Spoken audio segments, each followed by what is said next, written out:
আসসালামু আলাইকুম বন্ধুরা, আজকে আপনাদের দেখাবো দরজায় ডিজিটাল লক কিভাবে লাগাতে হয়। এখন অ্যাভেলেবেল বাড়িতে সমস্ত ডিজিটাল লক, আর আজকের ভিডিওটা দেখলে আপনার নিজের বাড়ির দরজার লক আপনি নিজে লাগাতে পারবেন। আর কোনো মিস্ত্রি খুঁজতে হবে না। তো চলো শুরু করা যাক।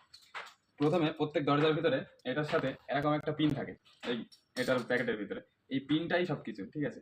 এখানে দেখেন একটা লক আছে, এই পিনটা দিয়ে এই লকটা চাপ দিলে, হালকা একটু চাপ দেবে, দিয়ে উপরেটা চাপ দিলে এটা বেরিয়ে আসবে। ব্যাস, এটা বেরিয়ে গেলে লক লাগানো কমপ্লিট হয়ে যাবে। দিয়ে এটা খুলে নেবে, দরজার মানে আউটসাইডে যেগুলো দিতে হবে ওগুলো খুলে নেবে। এই দুটো খুলে নেওয়ার পরে প্রথমে এখানে এটা একটু কাটিং করে নিতে হবে, এটা বসানোর জন্য যতটুকু কাটিং করে নেবে। ঠিক, এবার এটা এর ভেতরে দিয়ে তখন এটা ঠিক এই এটা আছে এই গ্যাপের ভেতরে ঠিক এইভাবে যাবে, এটা এইভাবে সেটিং হবে। এর ভেতরে দিয়েও ঠিক এইভাবে সেটিং হবে, ঠিক আছে। এটা ভেতরে দিয়ে দেখানো যাবে না, যদি আগে থাকতে দেখে নিন। এইভাবে এই দুটো দুই দিকতে চলে যাবে, ব্যাস এটা লক হয়ে যাবে, ঠিক আছে। এই যে আমি এটা দিয়ে দিলাম।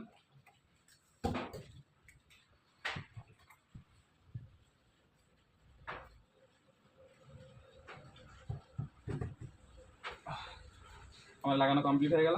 এবার এইগুলো লাগিয়ে দেবো।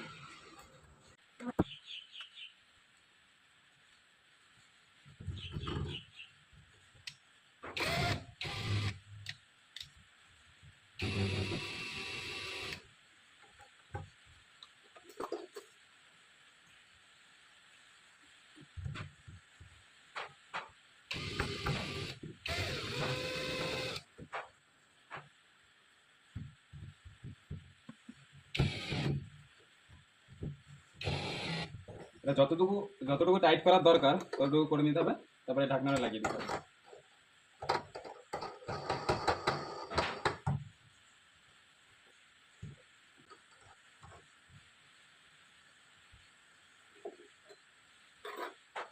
এটা যেই সুজা ওই লকটা আছে, এই গ্যাপটা সেই সুজা দিতে হবে, দিয়ে চাপ দিলেই লেগে যাবে। ওকে, কমপ্লিট। হ্যাঁ, এই যে। এটা হলো ভেতর সাইড। ভেতর সাইডটা সবসময় এটা রাখতে হবে, এটা ভেতর সাইডে থাকবে। ভেতর সাইডটা এটা দিলাম, লক হয়ে গেল, কিন্তু এটা বাইরের দিকটা মোড়া দিলে খুলবে না, কিন্তু ভিতর দিকটা মোড়া দিলে অটোমেটিক খুলে যাবে।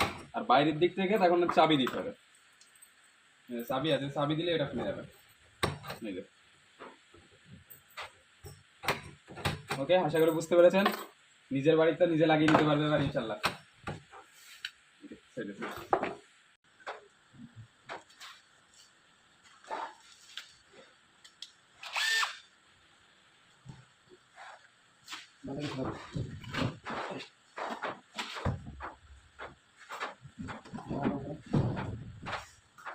এখন ওই মাছ হ্যাঁ,